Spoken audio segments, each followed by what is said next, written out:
Thank you for joining us for today's Ipsos Healthcare webinar exploring pricing and market access strategies for the pharma sector. Today's presentation will be given by Jason Bowler and Scott Freeman, and you can read more about them on the slide in front of you. So now, without further ado, it is my pleasure to introduce today's first speaker, Jason Bowler, a partner in our healthcare advisory practice. Jason, you have the floor. Yeah, thank you, Ellen. Welcome, everyone. Thanks for joining us today. A few months ago, I was meeting with a client. She's the head of market access for a rare disease cell and gene therapy and development. We were talking about the future of access to reimbursement in this space in the US, looking out in the future. And she asked a good thought-provoking question. If you think about recent innovation and the cost that comes with that, factoring in the future pipeline and the expected cost of these new therapies, the question was, are we on the verge of breaking the US employer-based coverage model? Will employers be able to really absorb the cost of these innovative therapies in the future? And if not, where is this going? And as a thought-provoking question, maybe sit back and think about that, just get a sense for how could this play out? Where today we have a few therapies that are they're curative and very innovative. They transform care, but they do come at that high cost. And for many employers, if you have one or two employees or family members on those therapies, you can absorb it, but you can't really go beyond that without really having some significant just cost and management issues. So it does make us think about where is the U.S. market going, given this innovation and expected launch of new therapies in the future that will transform care, but also will come at a cost. And so the purpose of this, of our research was to really dig into that, to understand, try to answer that question. So today we'll go through material. We'll start with just a primer on the self-funded market, what that looks like, what drives that. Briefly get into what we're seeing today in terms of how employers are managing their pharma spend utilization.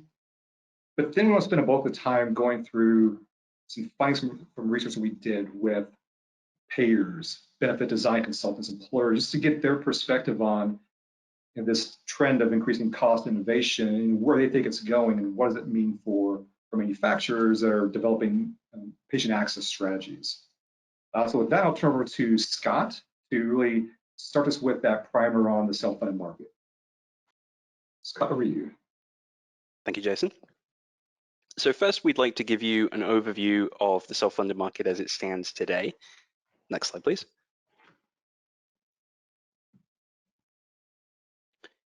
As you know, a large proportion of Americans are provided health insurance through their employer.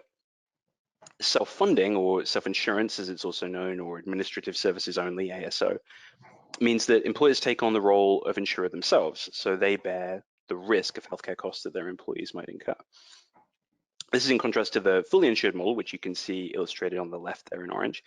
And with full insurance, the employer pays premiums to the insurer, which are fixed, at least in the short term, and it's the insurer who holds the risk. If a member needs care, it's the insurer who pays the provider, and the employer is insulated from that risk. With self-funding, as you see on the right in green, the employer does use a third-party administrator to handle claims, but the employer only pays an administration fee for that, not premiums as such. And it's the employer who is the one ultimately footing the bill for care incurred by their employees. Another difference is that with full insurance, employers are largely buying an off-the-shelf policy, whereas self-funded employers have the option to customize their benefits if they choose to do that. And lastly, the regulatory environment is somewhat different between these two models. So with full insurance, state regulations apply, whereas self-funded plans are subject to a riser, which is a federal regulation, and that preempts state regulations. And perhaps most importantly, on this front, certain aspects of the Affordable Care Act do not apply to self-funded plans, such as the requirement to cover certain so-called essential health benefits. So self-funded plans don't have to worry about that. Next slide, please. So you can already start to appreciate perhaps why many employers choose the self-funding option. They use so primarily because it's cheaper and also more flexible. With full insurance, the insurer marks up the premium with a profit margin, since they're the ones taking on the risk, so they need an incentive to do that. But when an employer self-funds, they pay the cost out of their own pocket, and they're not looking that up for themselves, obviously. On top of that, self-funded plans avoid a lot of the taxes that states levy on insurance premiums, since there aren't any. Similarly, as we said a moment ago, self-funded plans are less regulated than fully insured plans. In principle, that allows self-funded plans to be less generous, although in practice, it's more about having the flexibility to provide coverage for some things and not for others for a given amount of spending. And more generally, self-funding gives employers the ability, whether they exercise it or not, to customize many aspects of their benefits in a way that wouldn't be possible with an off-the-shelf fully insured plan. Next slide, please. So who are the stakeholders in this market? Well, on the employer side, in blue here, you can see that, of course, there are the employers themselves, and that's specifically going to be someone in human resources, so a benefits director at large firms, or at small companies, it might be the CEO themselves. But of course, these people don't live and breathe healthcare, let alone pharma and medical technology and so on. So they rely on brokers or consultants to guide them through the marketplace, to advise them, to initiate the RFP process with potential third-party administrators they might want to use, and also to engage with those administrators on their behalf once they have a plan set up. On the administrator side, on the right-hand side of this illustration, the main point of contact for the employer is going to be the account manager. They're going to service the employer on a day-to-day basis, or perhaps their broker, more likely. They might manage the RFP process themselves, or they may have a salesperson who would manage the business development side for them.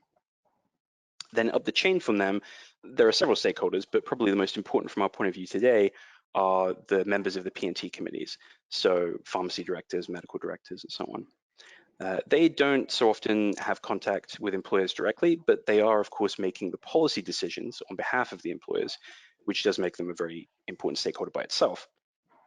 They'll also be involved if the employer wants to edit their coverage in some way, and they also get involved in specific claims from time to time, making exceptions to policy because an employee complained to HR and now the employer wants them to cover that thing, that sort of thing. And at a similar level, there will also be people who are working in contracting strategy. These are the people who are going to be negotiating with pharma companies. They may not have direct contact with employers, but they do experience the pressure that employers can bring to bear around utilization of a particular drug, and that may influence their approach to those negotiations that they have with pharma. Next slide, please. Another nuance of the self-funded segment is stop loss. Since employers are taking on a significant financial risk, you might imagine that they would want to limit that risk in some way. So to that end, many of them buy stop loss insurance. This is an insurance policy which covers healthcare costs for the employer above a certain threshold. And of course, the employer has to pay a premium for that. There are two kinds of stop loss, which you can see illustrated here. There's the individual kind and the aggregate kind. Individual stop loss, which you can see on the left, kicks in whenever an individual member exceeds a certain cost threshold within a year. And then further costs accrued by that member will be paid by the stop loss carrier. Aggregate stop loss on the right only kicks in when the plan costs as a whole exceed a threshold, and then all the plan costs above that threshold are paid by the stop loss carrier. It is common for policies to have both kinds of stop loss included on them. But there's certainly a perception in the marketplace that stop loss is perhaps not all it's cracked up to be, that it's leaky, so employers tend to end up footing much of these costs themselves, even though they're paying these premiums for them, and so it's perhaps not such a good deal. And many employers choose not to buy stop loss for that reason. But we'll come on to that a little more in a short while. Next slide, please. As you can see here, the self-funded segment in yellow has been growing relative to other segments. This hasn't been a step change. We've seen a gradual shift towards self-funding over the past few years. So 10 years ago, you can see this was 59% of the employer-sponsored market, and it was up to 67% last year. And the consensus is that Obamacare and the regulations it imposed, specifically the regulations it imposed on fully insured plans, but not on self-insured ones, has driven some of that shift, accelerated that. Next slide, please.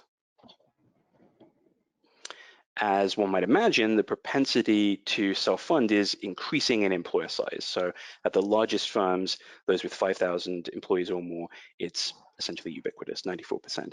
At very small companies under 50 employees, it's quite unusual, although not unheard of. And overall, it's about 2/3, as we said. Next slide, please. So this is a market which is concentrated amongst the largest employers, but it's also concentrated amongst the largest administrators. So as you can see here in the yellow, the top administrators by their share of the lives in this segment are Anthem, United, Aetna, Cigna, and Healthcare Service Corporation. And together they make up 70% of this market. So it is quite concentrated. And in the teal bars there, you can see the percentage of their lives which are self-funded or ASO. So you can see that this is particularly a big part of Cigna's business, 73% of their lives, while United, on the other hand, they're a little skewed towards other channels. Only 41% of their lives are self-funded. And now I'll hand back to Jason to talk about some of the recent trends in this market. Thanks, Scott. So I'd say over the last several years, there's really been no shortage of articles, press releases, policies around drug pricing, drug spend, the need to control for cost, transparency. Again, it seems like it's always in the news, and this question of where's this going. And if you look at today, where we are, what we see in the market, just a few things pop. One, the idea of going left to right, that employers trying to manage costs through shifting some of that cost to their employees, either through high deductible plans or through higher co-pays, higher co-insurance. The idea it's shifting costs to the employee. The other is the utilization of these co-pay maximizer and cumulative programs. Again, the idea of having the patient take on more of that cost burden for these products. Then you get into or employers, it's carving out the pharmacy benefit from the medical and carving that out, working with the PBM to develop closed formularies that may or may not restrict access. Then you get into more coalitions. So we see more of these employer-based coalitions where employers are coming together to do a variety of things. It could be to share data, best practices, or advocate for policy change, and I'll get into a bit more detail on that on the next page. And then lastly, we touched on this, like the idea of how to spread risk through stop loss programs, getting into group captive plans, entering into programs like Evernorth's Embark program around sharing risk for cell and gene therapies. But there's a lot happening today from employers around their desire to manage cost, manage spend, and lots of things that are happening to help them do that. And if you think back to the beginning of this, just a quick example on coalitions. Just a couple of examples here. One, you have this Employers RX. It's a large employer coalition. And really the goal of this group is to advocate for policy change. And so it's a lot of your very large Fortune 500 companies are in this coalition. But the things they're advocating for include allowing the government to negotiate price for certain types of drugs, and for that price to ensure that it applies to the commercial market as well as in Medicare, to cap price inflation, to eliminate the buy and bill incentive from Medicare Part B. There's additional agenda items around just price transparency, rebate transparency, PBM, spread pricing transparency. But the idea of reducing costs, improving transparency is a large policy agenda from employer coalitions. And then you have the Health Transformation Alliance. It's another coalition. For them, it's less about policy, but it's more about data sharing. And for their members, they pool all their claims data, all the utilization data, and they run analytics on that to identify opportunities to improve benefit design, reduce total cost of care across the medical and pharmacy. But it's the idea of data sharing analytics across numerous organizations just to improve their ability to negotiate with payers when they design their benefits. Again, this comes back to the question of where is this going?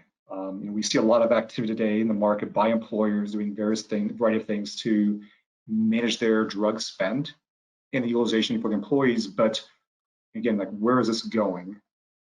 And to answer that question, we spoke with a few payers, so looking at national, regional payers, PBMs, benefit design consultants, and then employer HR and HR directors, just to get a sense for in their mind how could this evolve in the face of, again, innovation, transformation to patient care, but also rising costs.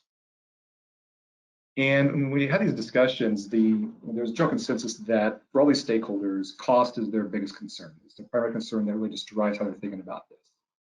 And there are really 4 key avenues for them to just address how they manage that expected increase in cost. The first is that continued shift of cost to their employees, that cost sharing with the employees. The second, that continued pressure of their PBMs and plans in the market to reduce that cost through their ability to negotiate additional discounts and rebates with manufacturers. 3, looking at just how do you shift or better manage that cost through risk sharing, innovative agreements, the idea of smoothing out the cost and avoiding that uncertainty. Then lastly, the idea of, for some of these therapies, given the expected budget impact and cost, is there a way to just shift that responsibility away from the employer entirely to the federal government? What would that look like? So these are the 4 levers that we identified through the research. And now we're going to go through each one of them in more detail, just talk about what we learned, and what we think it means to manufacturers as you develop your access strategy. Scott, I'll turn it back over to you. Thank you, Jason. So perhaps the most obvious of these approaches, and the first one that comes to a lot of people's mind, is to dump these rising costs on employees, on the ones who are incurring those costs. So raise deductibles, increase copays and coinsurance rates, adopt copay maximizers and copay accumulators if they aren't already in place. And this is expected to continue to some extent. When we speak to stakeholders, there is a feeling that that's not over, that's going to carry on. But and of course, you'll need to adapt to that. But there's also a growing sense that we hear pretty clearly from these stakeholders that, well, amongst employers and administrators, certainly, that patient cost sharing is kind of reaching a zenith or a plateau, that there are very much declining returns at this point in terms of the behavioral changes that further increases can achieve amongst patients. And also simply a realization that members are not going to accept higher cost sharing much longer. There's not much more they can pay than they're paying today. So we expect that the growth we've seen in recent years will slow down. Of course, this doesn't seem to be anything peculiar to self-funded employers. Benefit design and cost sharing overall seems to be very similar between fully insured and self-funded plans today, and we don't think there's any reason to expect them to diverge dramatically in the future. Next slide, please. So the trajectory of patient cost sharing may flatten out, but it is still going to increase for at least a little while longer. And of course, this means that patients are more and more themselves a payer, and therefore an increasingly important stakeholder for manufacturers. When patients are personally footing the bill for thousands of dollars in drug costs, we can expect them to be more inclined to shop around, and unfortunately to abandon their prescriptions or engage in fractional dosing to stretch out their prescription, things like that. This raises the value of direct-to-consumer marketing and also patient support programs. As patients take more notice of the drugs they're taking and consider alternatives, the aspects of products that patients, as opposed to traditional payers, find valuable will increase in salience. So we often hear, for example, that payers don't pay for convenience, but patients often do. So that will change a little bit. And we spoke earlier about the adoption of copay maximizers and accumulators. Well, we can't necessarily get into all the tactics one might use to overcome those barriers, but those innovative tactics to limit out-of-pocket costs for your patients will be of greater importance than ever going forward. So in future, what's your value story for patients in particular? How are you going to get that story in front of them? And how are you going to support them in their treatment journey and with the very cost sharing, which is making them such an important stakeholder in the first place? Next slide, please. So as we mentioned a moment ago, there's a limit to how much employers can push these costs onto employees through cost sharing. To supplement that approach, employers can use one of the other approaches that Jason mentioned, which is to leverage the health plan itself. Employers can influence the health plan in several ways. Of course, they can choose their own benefit design, by which we mean patient cost sharing, which we've already talked about, so we kind of put that under its own umbrella. Another possibility would be to influence the decisions that P&T committees are making at the plan.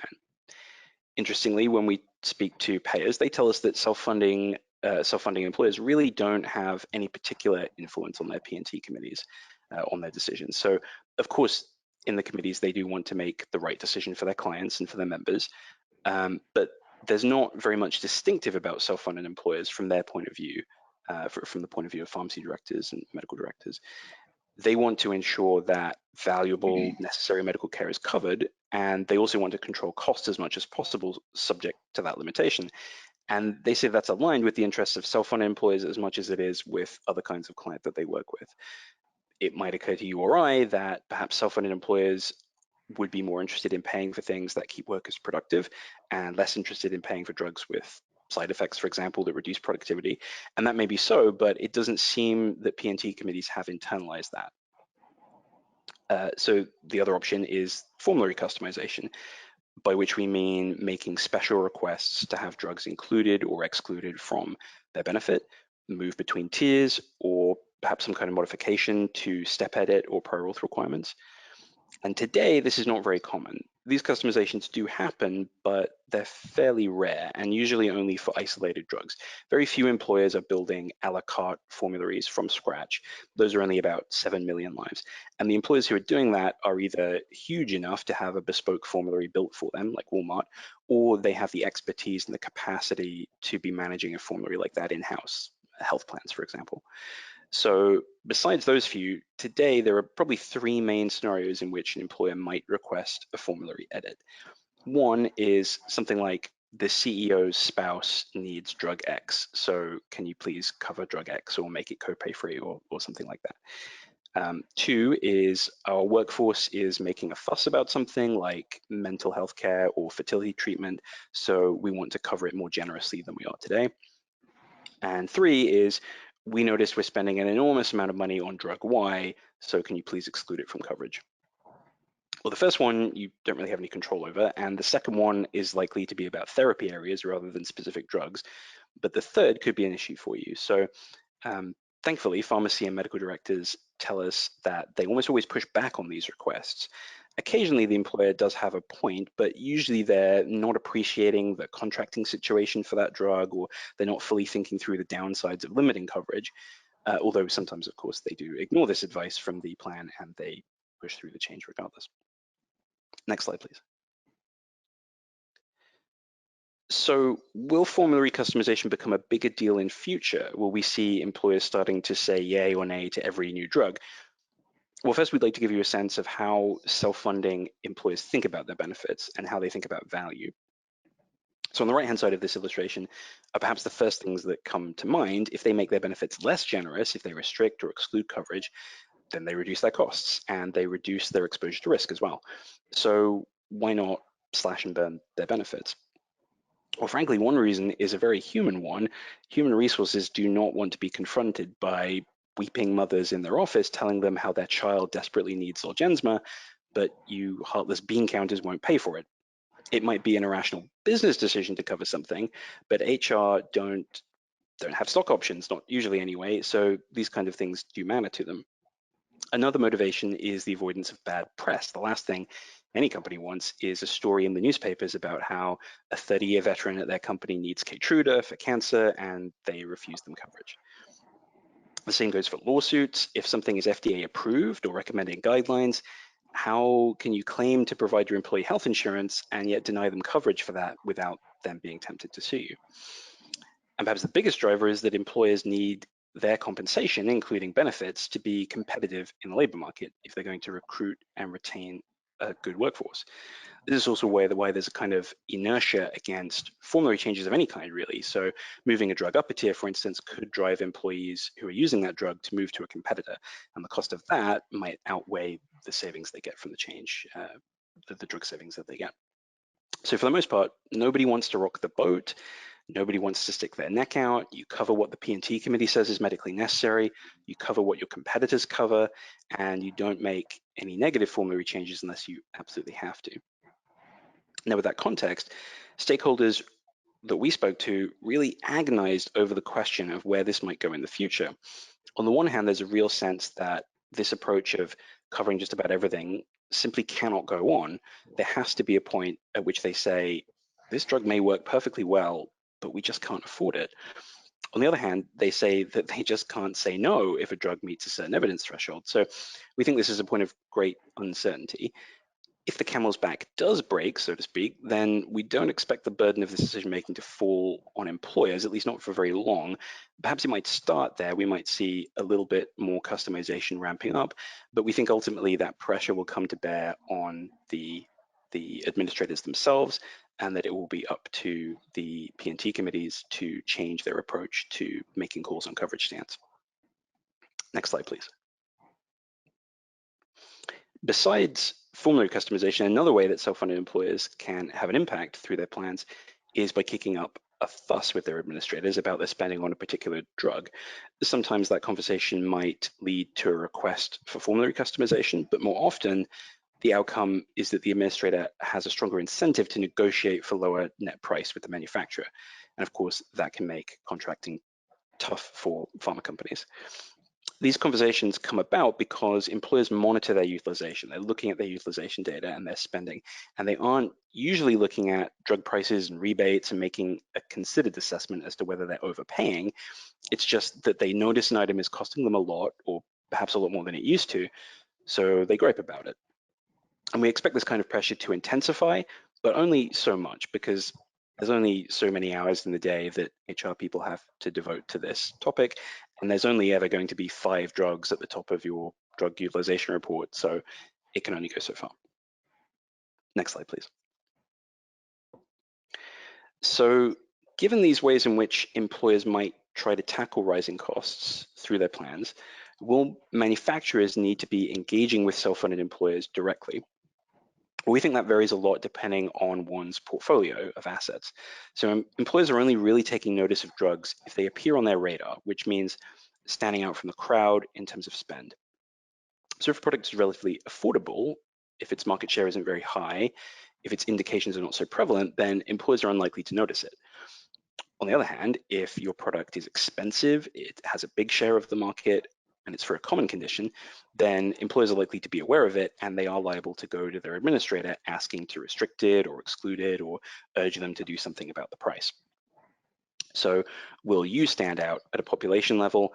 Will you stand out at a patient level? Will patients on your drug be particularly costly, or will they suddenly appear to be spending more when you increase the price? This is when employers are going to take notice and cause you problems potentially. Next slide, please. With that in mind, it's important to adapt this approach to this issue, I suppose, to specific circumstances. So it's important to monitor plan level claims data for employers who are seeing high utilization of your products and also who are big enough to justify engaging with them, and then target those employers. When you engage, the goal must be to prevent the things that we've been talking about. So prevent employers from requesting restriction of coverage or exclusion from coverage, and to avoid them applying pressure to the administrators, asking them to negotiate harder on price or rebates. And to do that, you should be essentially pitching a value proposition to the employer as to why this drug is giving them value for money. Of course, they're not healthcare professionals, so this is not going to be the same conversation that you would have with a pharmacy director, for example. If your drug is expensive, has a high market share, relatively common indications, then you should certainly consider having a dedicated employer value proposition for these kinds of circumstances. Another thing you can do is inform them or introduce patient support programs to help with adherence and so on, to emphasize the value that you're bringing to their business. And of course, also you'll want to lay out the rebate situation to the extent that you can, so that they understand that restricting your product may not even reduce their drug bill in the way that they assume that it might. And of course, you can do all this by engaging with employers themselves if they're big enough to justify it, or you can engage with their brokers, their consultants, which can be a good way to, or a good shortcut really, to indirectly reach a lot of employers. And now I'll hand back to Jason to talk about risk management. Okay, thanks, Scott. Yeah, so now we'll talk about really 5 approaches that employers are using to better just manage their risk for some of these therapies. The first is stop loss. So Scott touched on stop loss earlier in the conversation, and I think he used the word leaky. Now it's leaking. What ends up happening is the employer ends up paying most of the bill anyway. And I guess the likeness comes from a few areas. One is around, for stop loss, it's really meant to cover those unknown or unexpected one-time costs. And so for a curative cell and gene therapy, that's a one-time in that first year, it's likely covered. However, the question of, is that really unknown? So for us, use multiple myeloma. You have a multiple myeloma patient that you know that you have in your membership. If that patient progresses to fourth-line therapy for that new gene therapy for myeloma, is that truly unknown? Could that be lasered out or excluded immediately up front, where the stop loss would even cover that therapy? So that's one aspect, but also it gets into once that event happens and the stop loss covers that one time, all subsequent costs are really covered by the employer because that patient's been lasered out. So they're no longer covered under the program. So when you take a step back and look at stop loss, it is good for those unknown, unexpected events to help spread that risk. But for cell and gene therapies, curative therapies, chronic therapies that are high cost over multiple years, or financing arrangements that have a pay over time model, the stop loss really doesn't protect the employer from that risk and for the incremental cost. Innovative contracting. So I think we're seeing more of this in the cell and gene therapy space. Lots of interest in outcomes-based contract, VBCs. VBCs have been around for a while, but due to historical challenges around just operational challenges, alignment around metrics, to slow adoption.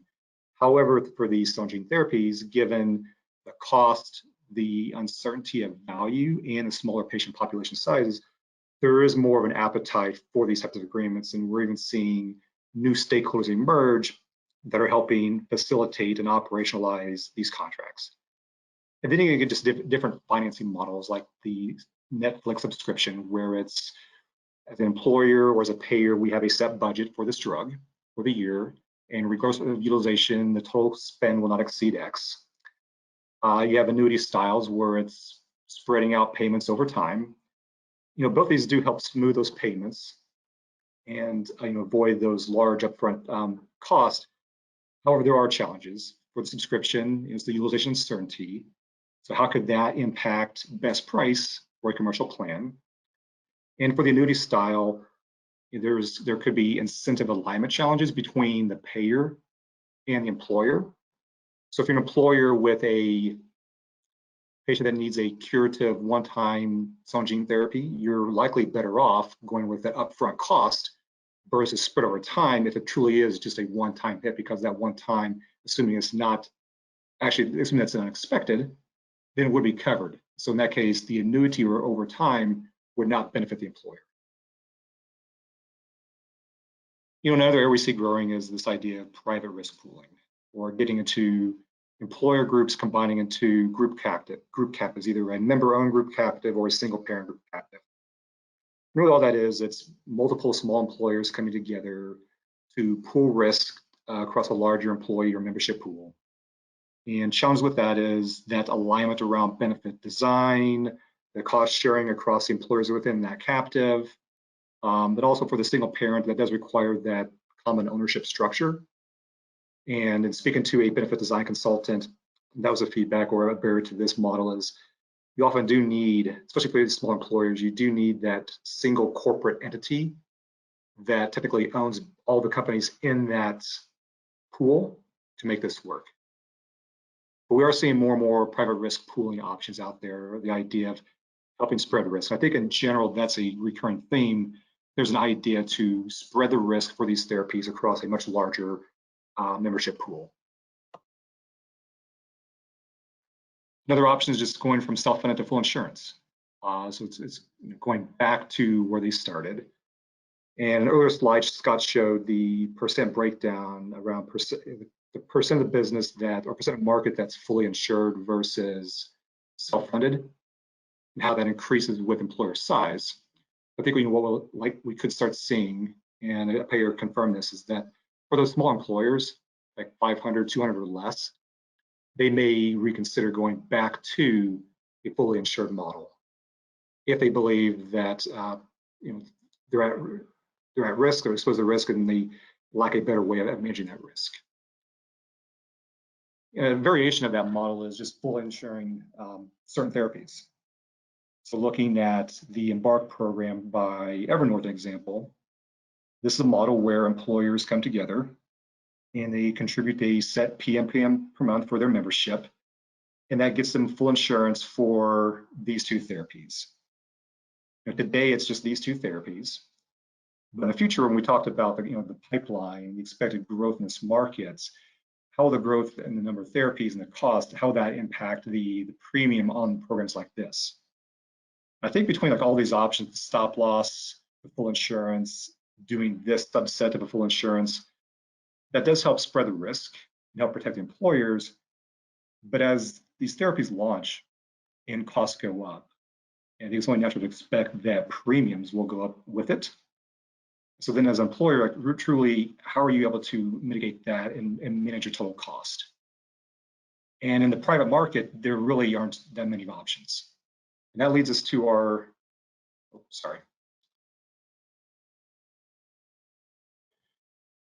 Yeah, so I guess of all these options we talked about for spreading risk, I think for me, the takeaway is that as a manufacturer or someone developing an access strategy, that there is this need to potentially engage new types of stakeholders that you may not be engaging today.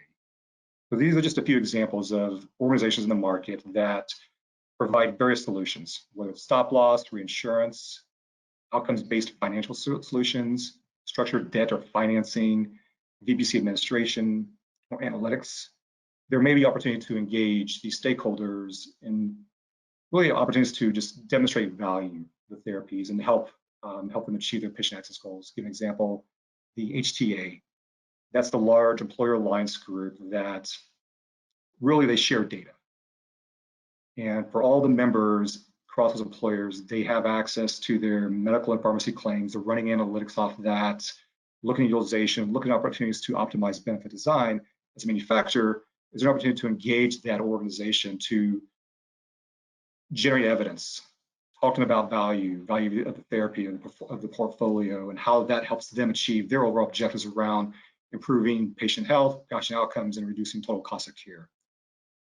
These other organizations that are helping with VBC, helping administer VBCs, is that an opportunity for you to engage them to think about for your therapy, what would be those metrics? What are the opportunities for a value-based contract for some of these therapies? And then for their customers, what would be the right payers or stakeholders to engage in that discussion to enter into some of these innovative agreements? And then lastly, look at government intervention. So talking to payers and doing just some research on this, there does seem to be the interest by employers for the government to take a bigger role in terms of how these drugs are covered, reimbursed, paid for, and priced. There are a few options on this. There's just federal state level risk pools, Medicare carve out, and allowing CMS to negotiate directly on price. For the government risk pool, this is very similar to a private risk pool. It's essentially, as an employer group, you pay up to a limit on some of these therapies in the government acts as reinsurance. For the Medicare carve out option, think of immunosuppressants for kidney transplant, where all immunosuppressants for transplant patients are covered by Medicare. And market could behave like that, where it's access comes down to CMS coverage determination, and then maybe add on premiums for some of these therapies just for those drugs. And then lastly, this would be probably the most extreme, is CMS directly negotiating price with manufacturers, where that price would be applied to the commercial market as well. And we have to think that if the government were to get involved in this game of drug pricing and price negotiations, they'd probably rely on a couple of inputs. One, HTAs or ICER-like assessments or value models. So as a manufacturer, being prepared for that to have those discussions. Also looking at international reference pricing if the government does get into price setting.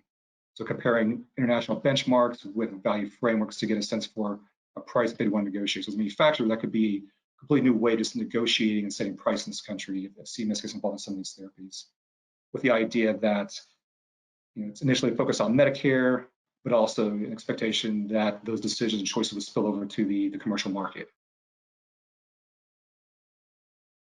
So that really covers the core what we learned through this process. Again, we set out to talk about where's this going, and from the self-funded employer market, thinking about all of the innovation on the horizon, how that would transform patient care, transform outcomes, the expected costs that could come with that. What does this mean for self-funded employers that are paying for these therapies, paying for the care, and will the U.S. model ultimately break? I think in speaking with the stakeholders through this research and through this effort, I think the short answer in the short term, it's like no, it's not going to break. I think we'll see more smaller companies perhaps exploring going back to a fully insured model if they believe that they're truly at risk and aren't able to manage that risk.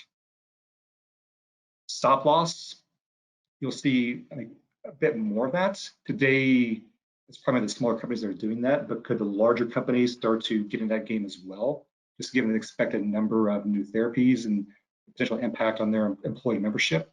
Will they now need that protection as well? And if so, what does that mean for manufacturers if you're negotiating access, but also doing innovative agreements with a payer that represents a self-funded employer and has stop loss? And if that stop loss carrier is ultimately on the hook for some of these therapies in a VBC arrangement. Now it's coordinating VBCs between the payer, the employer, as well as the stop loss carrier. So you don't tend to engage in those type of discussions. Now, the idea of this being carved out to Medicare, I think that there's a potential there, especially just think about employee mobility, that challenge. I think given that challenge around employee mobility, there is a belief that a single payer-like construct is needed to help protect against that risk. And you can do that again through the government carving this out or just very large commercial risk pools.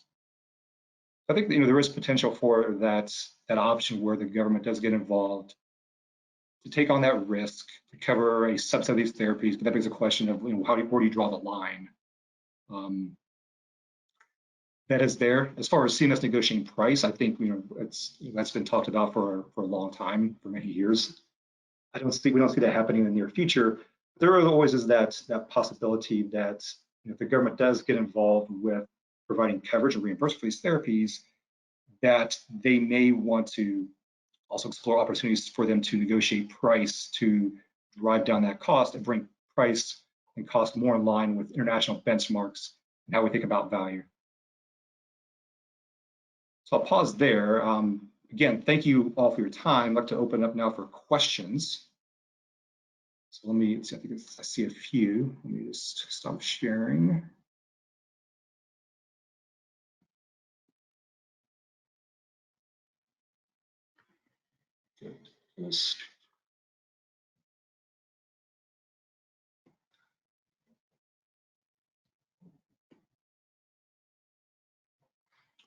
All right, I do have a few questions. All right, here is one. So does today's topic primarily impact producers of cell and gene therapies? How does it impact manufacturers that don't produce those type of therapies? Scott, can you take this one? Sure. So that's a great question. And I think the premise is right that a lot of what we've been talking about is specific to companies who are selling these kinds of very high cost therapies, gene therapies and so on. So if the government carves out gene therapies and says these trigger Medicare coverage, if you're indicated for one of these, then it's covered under CMS. That's only going to directly affect the manufacturers of those products in that they now have CMS as their only payer. And the same applies to all of these government options that we've been talking about, so long as they're limited to extremely high cost therapies. So if you have CMS negotiation for all drugs, then that affects everything. But if it's limited, if it's a policy that's specifically designed to address the rise of these lightning strike therapies, then that will be limited. Equally, what you were saying, Jason, about contracting as a potential solution, that's something for CAR T manufacturers and so forth to think about.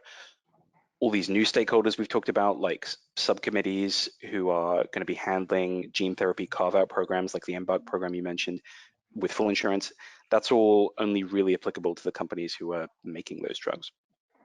But there are some general implications, I think, of all this for other companies who aren't necessarily producing the very high cost therapies. We talked about patients becoming a more important stakeholder and about the value of engaging directly with employers in some cases. And these are things that do apply across the board. And to the extent that solutions are found to the risks posed by these very high cost therapies, to the extent that, if government does carve things out, then that will act as a pressure valve for the rest of the market to some extent. So maybe the status quo for everything else will be able to tick along as it has been for a little longer than it otherwise would if that issue didn't get solved in some way. Okay. All right, thank you. So I think we have time for 2 more questions. The next is, you touched on employee mobility. How does that impact employer preferences for the various solutions that we discussed? And I'll take that one. Yeah, so I think we touched on this, that employee mobility, it is a large challenge in this country. The idea that, the concern is if you're a patient or employee, something happens, you need a high cost or curative therapy, you get that, your employer pays for it, and then you move on to your next employer while your previous employer is still paying for that, or the payer's still paying for that, the last plan. So, given that risk and dynamic from an employer standpoint, they're best off if the option of just carving this out. So you just eliminate the risk entirely, where a Medicare or like Medicare for all like solution for a subset of the market works, where the government just pays for that. And that eliminates the risk of the budget impact, but also it just helps spread the risk across just a larger pool of the US population. In the absence of that option for mobility, there's talk between what's better, a pay up front versus pay over time model. And so if it's a condition where it's, again, the idea that it's an unknown or unexpected event that leads to the need for a therapy, so think of like a child born, you have a child born that needs Zolgensma or something like that, where it's completely unpredictable, then the upfront model is better because the stop loss would pick that up. And as an employer, you're not on the hook for that. Whereas in the pay over time model, that employee may leave and they're still paying for, paying that bill. So I think we would need a model where for these therapies, these plans, that in a pay over time, that as employees shift between plans or payers or employers, that the script almost follows them from one to the next. All right, I think we have, let's see, last question. What are your thoughts on employers defining more restrictive, customized formularies in the future? All right, Scott, I'll let you take that one. Sure. So, well, I guess to back up a minute. So I think when we talk to payers, they seem very unclear, very uncertain as to whether there will be some kind of change in how coverage is determined in the future, whether payers will start to have to say no to proven therapies in a way that they haven't been doing today. But even if that does happen, we don't think that that's likely to lead to like a patchwork of custom formularies administered, within a given administrator, that there'll be this patchwork of different custom formularies for different employers. Instead, we'd expect that to manifest through administrators themselves changing how they approach policy questions. And the reason is that fundamentally, that's what they're there to do. That's their job. They have the expertise, the infrastructure, the connections with KOLs, the knowledge base, and just the capacity to be making those decisions. And those decisions that have to be made on a regular basis every time a product comes to market, or an indication expansion goes through, or what have you. So employers, with a few exceptions that we mentioned, they just aren't able to deal with that. So yes, from time to time, they do, for example, already they may ask to cut something out of their benefits specifically, but it doesn't seem like employers are planning to start managing their own formulary wholesale. If a big change in formulary thinking is needed, then we think that that's going to be, it may come from employers but it's going to be them applying pressure to the administrators to change the types of decisions that they're making, and it will be the administrators who actually do that. Okay. All right, I think that's it for the questions. I think about time. So Ellen, back over to you. That was great. I just really want to thank Jason and Scott for today's really detailed presentation. And thank you everyone for joining us today. As a reminder, you will receive an email with a direct link to today's recorded presentation, and that should be available by very early next week. That now concludes today's webinar. Have a wonderful day, everyone. Thank you. Bye, everyone.